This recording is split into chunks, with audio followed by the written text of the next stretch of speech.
ఒక్కరినైనా దేవుని దగ్గర తీసుకొస్తున్నావా? నువ్వైతే రక్షించబడ్డావు, నువ్వైతే దేవుని తెలుసుకున్నావు, దేవుని ప్రేమ ఏంటో తెలుసు, దేవుడు చేసిన త్యాగం ఏంటో తెలుసు, దేవుడిచ్చే మేలులు ఏంటో తెలుసు, దేవుడిచ్చే సంతోషం ఏంటో తెలుసు, దేవుడిచ్చే సమాధానం ఏంటో తెలుసు. అన్నీ తెలిసినప్పటికి కూడా నువ్వేం చేస్తున్నావంటే, నీ బంధువులకని, నీ స్నేహితులకని, నీ యొక్క తోబుట్టులకని ఏ ఒక్కరు కూడా పొందుకోవటానికి అర్హులు కాదన్నట్లుగా వారిని ఏం చేస్తున్నావు అంటే వదిలిపెట్టేస్తున్నావు.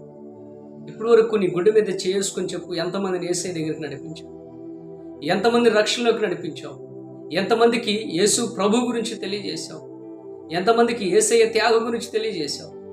కానీ నీ వరకు నువ్వు సరిపెట్టుకుంటున్నట్లయితే అది నీ క్షేమం కాదు. ఒకరోజు నువ్వు వెళ్ళిన తర్వాత లెక్క చెప్పవలసిన వాడిగా ఉన్నావు, లెక్క చెప్పవలసిన దానిగా ఉన్నావు. యేసయ్య దగ్గరికి వస్తే మారుమనసు పొందరా? యేసయ్య దగ్గరికి వస్తే రక్షించబడరా? యేసయ్య దగ్గరికి వస్తే స్వస్థ పొందుకోరా? యేసయ్య దగ్గరికి వస్తే బాగుపడరా? అవునా? ఇది నీకు తెలుసు, బాగుపడతారు, స్వస్థ పొందుకుంటారు, రక్షించబడతారు,